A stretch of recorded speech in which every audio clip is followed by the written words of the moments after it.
Hey guys, Marvin and Kid here, back again. How's everybody doing on their end? And today, guys, I'm here to finally give my thoughts for the first 3 episodes of Yashahime, Half Demon Princesses. I hope I'm saying her name right. I finally finished, finally caught all up, and I'm here to give my thoughts on the first 3 episodes and how do I like it so far. And if this video, or if I get a lot of comments, I should say, I may continue to do a summary of each episode. But today I'm doing 3 in 1, so I don't worry about it. So, an Inuyasha sequel that truly is a sequel, which I love. I was always a big fan of Inuyasha, and it's really cool to see the sequel come back. So, being that this is simultaneously on, I watch it on Hulu. And it's just really good. It's well written. I like it. The characters are very fun, and seeing the older characters that are older are fun too. The first episode was just mainly a summarization of what's going on. And if you didn't watch all of Inuyasha, it kind of gives you a crash course on what's going on. So it does take place after, the first episode takes place after the events of the Inuyasha, where they defeated Naraku and all that. Basically, as you all know, Kagome stayed in the feudal era. She stayed with Inuyasha to become a priestess. And Moroku and Sango have 3 children, 2 twins, and a little boy. And he doesn't have the wind scar anymore, wind tunnel, things like that. And the first episode, we see Inuyasha and the gang dealing with a demon who's like this root demon who Kikyo dealt with when she was a priestess.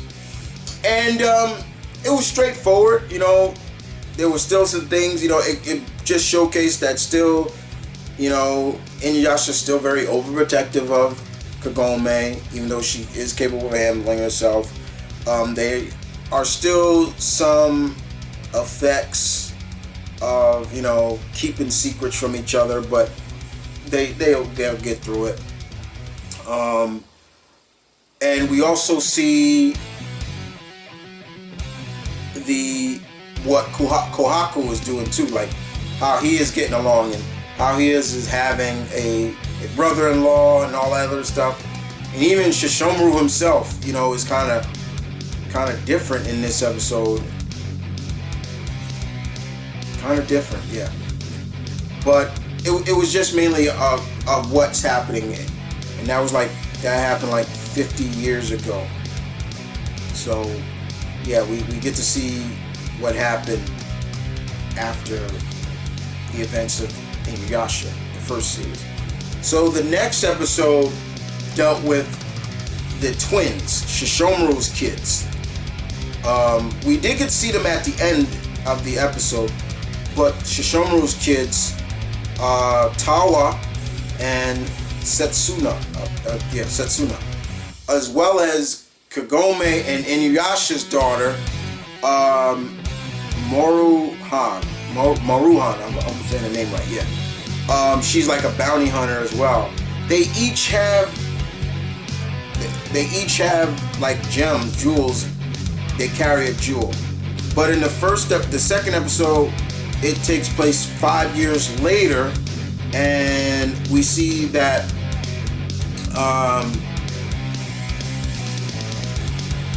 these 2 demon twins they're happily playing, Tawa being the older sister and Setsuna being the younger sister. I don't know how about many.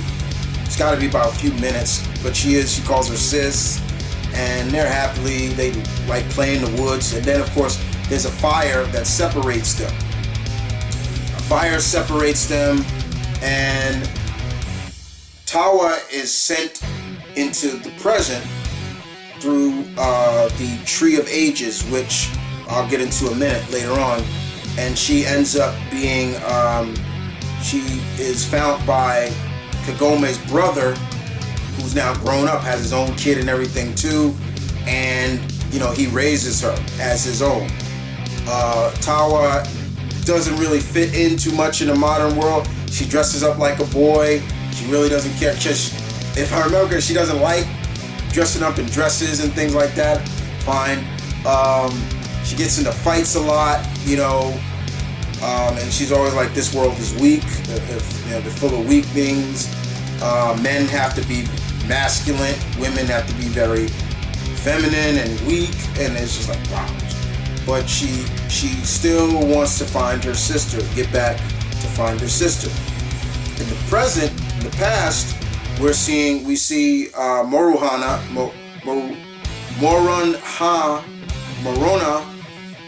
Inuyasha, and Kagome's. If I'm saying the name right, guys, correct me.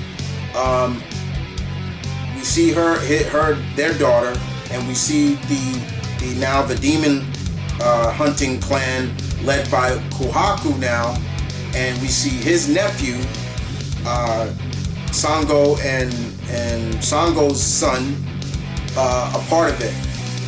And he uses his mom's, haraikos and everything like that.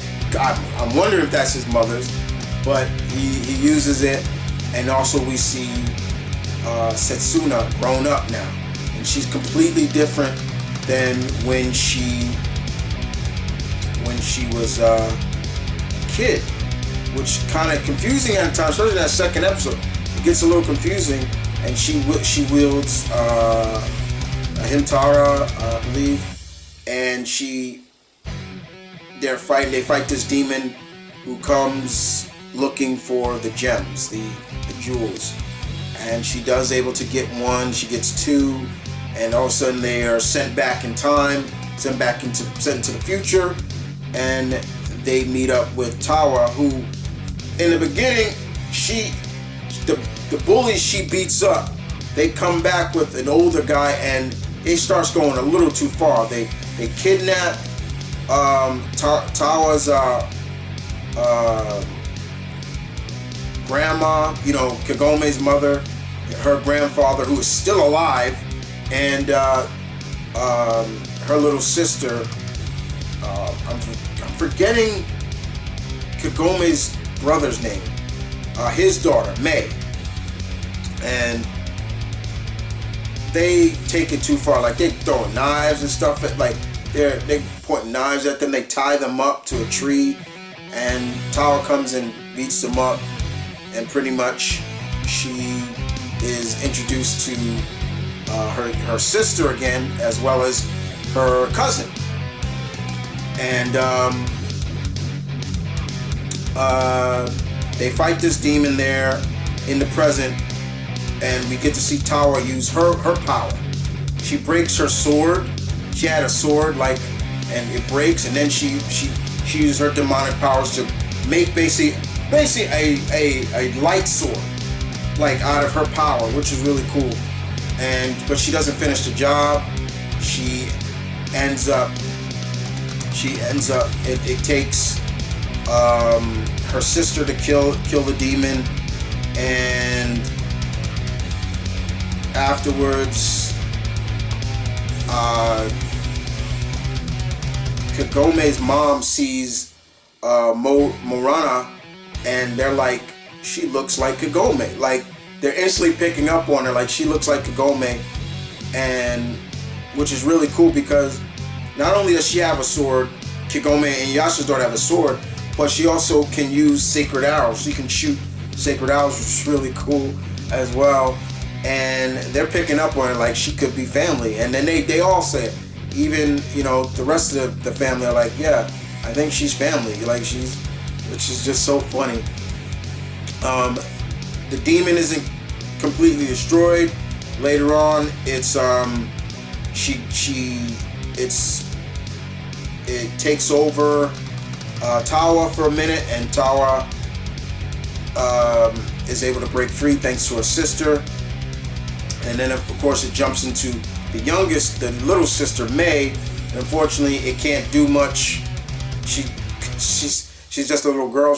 The demon-possessed May picks up a rock and starts hitting, I think, Setsu or Tawa with a rock, like on the side, just going like that. It was really funny. But they save her.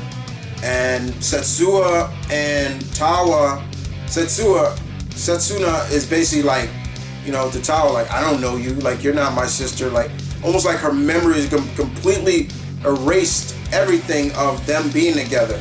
And then we see Lady Kaede talking to Kohaku and them about that. After a while, Setsumaro came and took his twin daughters. We still don't know who the mother is. Took his twin daughters and did some kind of ritual or rite of passage with them, and then she came back. Setsuna comes back, and she's like completely different. And then and in the third episode, we later on seem that Setsuna doesn't sleep. She doesn't sleep at all. She can't sleep. And it goes real into this ritual of this butterfly and things like that. But I'm gonna just call her M. Morona, she finds herself really at home in the modern era. She's walking around butt naked, she's like, oh, this is great, but they gotta get back home, of course. But yeah, it's going to be really interesting to see where they go with this and to find out why Setsuna doesn't sleep, and will they be able to cure that.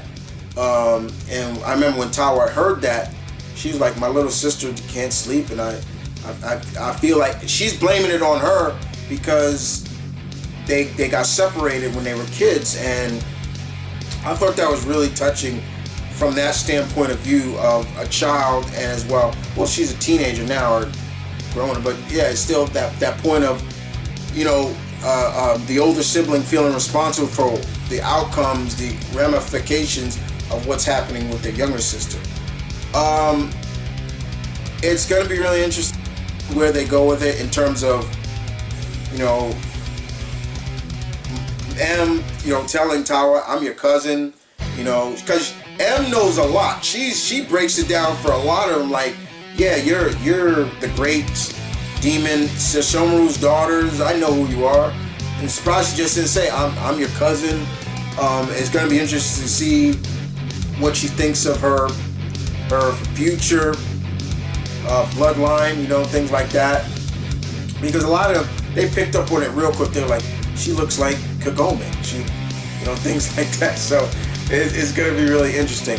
Overall, the first 3 episodes were really good. They were really straightforward.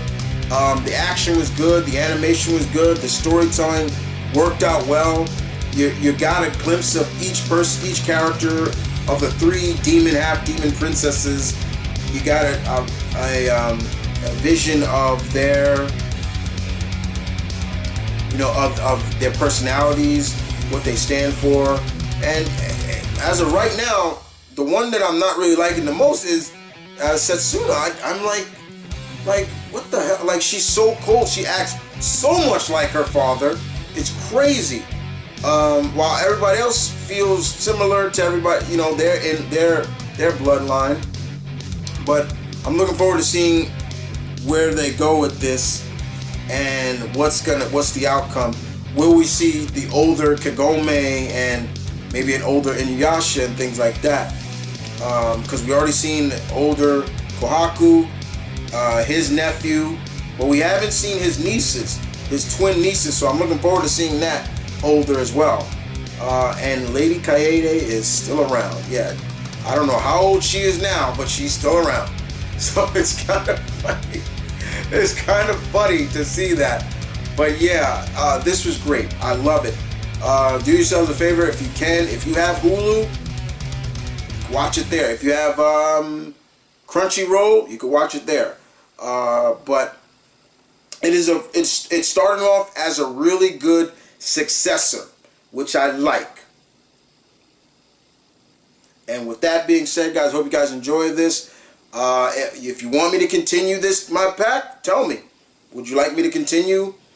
It may not be right after the episodes come out, but I will get to it. And with that being said, guys, me and Monster would like to say deuces.